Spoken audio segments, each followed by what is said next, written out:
Hello, everyone, and welcome to the new norm on Black Enterprise. I'm Selena Hill. Today, I'm speaking with Kamau Bell, who is a socio-political comedian and the host and executive producer of the Emmy Award-winning CNN docuseries United Shades of America with Kamau Bell. Thank you so much for being here with us today. Thanks for having me. Happy to be here. So why is it more important than ever to present the United Shades of America? I don't know. The news, this show has always been about talking about what's wrong with America, what's going wrong with America, what's right with America that we aren't really focusing on. And right now, that's every conversation we're having is about how do we fix the problems of America? But now we're talking about a structural level, an institutional level, instead of just a surface level. Do you have an episode that you're looking forward to the most this season? I mean, our first episode is about white supremacy. So I think that we're coming out of the gate pretty hot. And because it was the last episode we worked on, there's footage of protests in it. There's footage of talking about COVID in it. So it feels very up to the moment because it was the last episode we filmed and therefore the last episode we edited. So I'm excited about the fact that it actually has a lot of the current news in it. That's the premiere this weekend. You've been doing this work for a really long time. Did you gain any new insight when filming this time around? I mean, I'm always just trying to make the show better. And I look at the first season as sort of like baby pictures, so for me, it's just about making the work deeper, more resonant. So the way we talked about white supremacy in the very first episode of the show, where I talked to the Klan, is very different than how the show talks about white supremacy now. So for me, it's just about I want to always be challenging myself and learning more and then putting that on screen. So I learned things in this episode that I don't know that I would have understood in the first episode, but because I've traveled around the country now for 5 years, I've seen a lot. I've seen a lot of things. What did you learn that was different? I think that the conversation that even I was having about race and racism when the show started in 2016, Obama was still in office. We sort of thought things were sort of headed in a good direction. So I think you sort of think that things can be shifted around, like for example, the difference between police reform and defunding the police is, I think, is a big conversation. In 2016, I remember being oh, if police wear cameras, that'll make everything okay. And then you just get to oops, our cameras were off, or oops, you can't see our camera, or oops, or even if some people see footage of police doing things and have very different reactions because some people are just so believe in the police that there's nothing they can do wrong. So I wasn't ready to have the defund police conversation in 2016 in a way that I'm certainly ready to have it now. I'm so happy you brought that up because with the resurgence of Black Lives Matter, which has taken the world by storm following the death of George Floyd, there are many calling for the defunding of police, but some are going as far as to say we should abolish the police institution. So where do you stand now? I mean, I stand with the people who are having those conversations. I know as much as people are afraid of the idea of abolish the police, what they're saying is, the way I understand it, is abolish the police the way we understand police to work, which means right now, if you call 911, no matter what your problem is, someone shows up to your door with a gun, no matter what your problem is.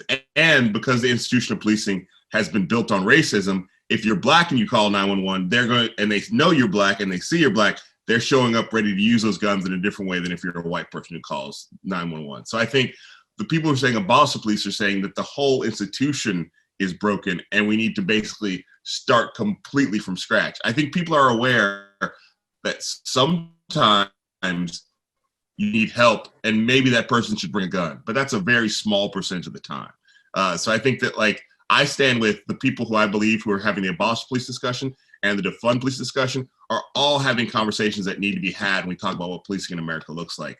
And I certainly believe that most of what is policing in America doesn't involve people with guns showing up to your house. And we've seen that with Elijah McClain, who somebody called the cops because he looked suspicious and he was just a Black kid listening to his headphones dancing down the street. Now, and they said they didn't think he was armed. There's no reason for people with guns to show up in that situation. All it would have taken was as I put this on Twitter, the Department of You Okay showed up going, hey, man, you okay? And he'd be like, yeah, I'm just dancing down the street. All right, man, see you later. That's all it would have taken.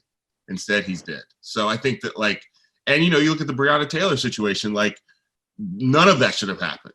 None of that should have happened. Like, they were in the wrong place. Apparently, the person they were looking for was already in custody. So I think when people are having the abolish the police discussion, they're really saying, look how off this is. We need to start all over.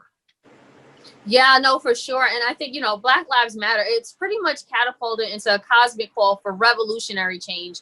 We've seen some incremental changes already since the killing of George Floyd. But what do you think really makes this movement different from other movements in the past?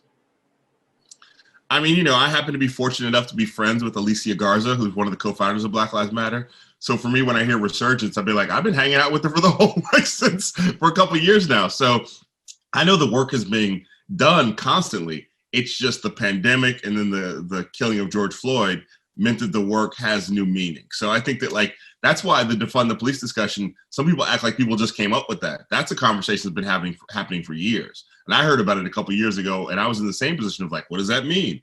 But I think because of the pandemic and the killing of George Floyd, a big percentage of this country are just sitting at home, not working, or working from home, watching the news to find out what is happening.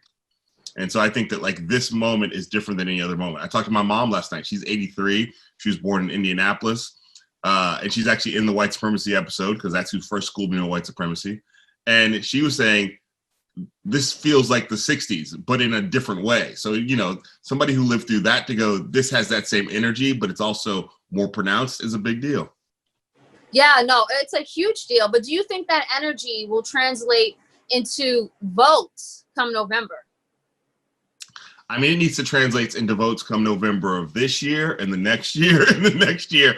And I mean, I think we put, a lot of people want to put too much on wait till November. Well, you know, even if November comes and Trump is not reelected, the structural and institutional problems are still there. And Black people want to vote. It's just the GOP makes it hard on Black people to vote. So you may not have enough polling places where you live, or you may be working and your job's not gonna let you get off work. Black people want to show up and vote. We just make it hard on Black people in this country to vote. And still, we show up. It wasn't Black people it wasn't the lack of Black people voting for Hillary that elected Trump. As we all know, it was white women voting for Trump who elected Trump. So I think that the idea of, I think voting is just one piece of this, and it's a piece we need to make more accessible. And registering to vote should be like a thing that's easy to do. It shouldn't take you a lot of time, but it's just one piece of it. Yeah, no, it definitely is. It takes a lot. And speaking of one piece, comedy also has a role in making sense of the pandemic that we're in, as well as fighting racism. How are you using your comedic voice to implement change at this time? I mean, I'm just using my voice, and sometimes my voice has jokes attached to it because I'm a comedian. You know, I don't think of it as I don't really separate it out. So I absolutely am sending out like social media stuff that is like a little bit funny, but also read this article or support this person or donate to this cause. So every day I'm trying to figure out ways to give voice to people who don't have the opportunity for the voice, or mainstream ideas, because I'm on CNN, so I'm in the mainstream, to mainstream ideas that people might think aren't mainstream. So I've been talking about defund the police since it became a national discussion, because I know I'm a voice that a lot of people, because they see me on CNN, are like, the CNN's a very mainstream network. And so I know I can get some more radical ideas in front of that mainstream audience that ultimately I hope it helps those ideas become more mainstream. Absolutely. And, you know, speaking of comedic voices, we've seen the episode, not the episode, but the session that Dave Chappelle did in honor of George Floyd. What did you think about that? Because, again, he's a strong voice, and he's always used in interpreted comedy, politics into comedy.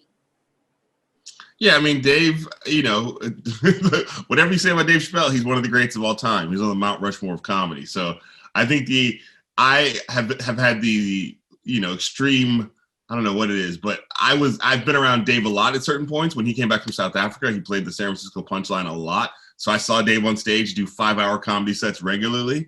And so the funny thing for me, it was like watching that, I was like, oh, that's like hour 5 of the sets I've seen. Because like hour 1 and 2 would be jokes, jokes, jokes. Hour 3 is a little looser. By hour 5, he was just talking. And so I feel like a lot of people in America got to see the thing that if you've seen Dave Chappelle do 5 hours of comedy in a row, which a lot of people in the Bay Area have, that's what hour 5 looks like. A dude on a stool just trying to figure it out. So I think it's a testament to his legend that he could pull that off. I don't think any other comic in America could just say, I'm going to put up a free 34 minutes on YouTube, and I'm going to tell you there's no jokes in it, but watch it anyway. I don't think many other people could pull that off. So it's really a testament to his power. Only Chappelle. We're talking a lot about the issues. United Shades of America takes a deep look into the issues in America. But what are some of the solutions, would you say? I mean, I think, America needs right now there's sort of an opportunity for America to sort of reboot the system and start over. So that means whether it's the school system, whether it's the mass incarceration system, it's voting, it's, the economy, literally the economy. A lot of the problems of the pandemic could have been solved with universal basic income, because if people knew they had some money coming to them every month while this pandemic was happening, there would have been less desperation to take jobs or do jobs that were going to put them in danger or put their families in danger. So I think this is an opportunity to reboot the system, but currently right now, we don't have the people at the top who are interested in that. So I think that's why I think it's a long-term thing. It's like, people talk about the squad of women of color who were elected during the midterm elections. We need like several more versions of that. We can't just count on that small group of women. We need women to come in and make those women go, whoa, you're going too far. I think we need more younger, diverse, radical voices in mainstream politics. And I think hopefully more people will be inspired to run by what's happening right now. So I think the solution is nothing that's going to happen immediately. I mean, I think if we look up in 10 years, we'll know what happened. Like in 10 years, America might be that country that people are like, man, it's weird. That place used to be a cool place to go to. I mean, it's, or it's a place where it's like, man, they really turned it around. So I think that like we're being invited to that discussion right now, but it can go either way as far as I can tell. Yeah, that's interesting. And I think that even if we do get elected officials who are more represent how America looks when it comes to diversity, we still have to keep pressure on them, right? Because it's easy to get caught up in a corrupt system. It's easy to start to succumb to the interests of lobbyists and, especially those who are funding your campaigns. I think we actually saw that in history where the Black Panther Party movement actually started to die down a little bit because we saw people, of African American descent being elected. And I think a lot of people kind of fell back in the streets and they were like, oh, well, we have this person representing us. So how do we not repeat these same mistakes moving forward? I mean, I think we have to, unfortunately, we think of history as something that happened a long time ago. I think we have to be connected to what has happened in history, because a lot of those things, Reconstruction at first was good for Black folks. Black folks got elected to positions in the South, and then suddenly white folks were like, "Oh, no." So I think it's easy to get caught up in the moment and think the moment is real. But I think if you look to history, anytime Black folks start to get some real traction in this country, some success, there's a movement that comes out against Black folks very forcefully.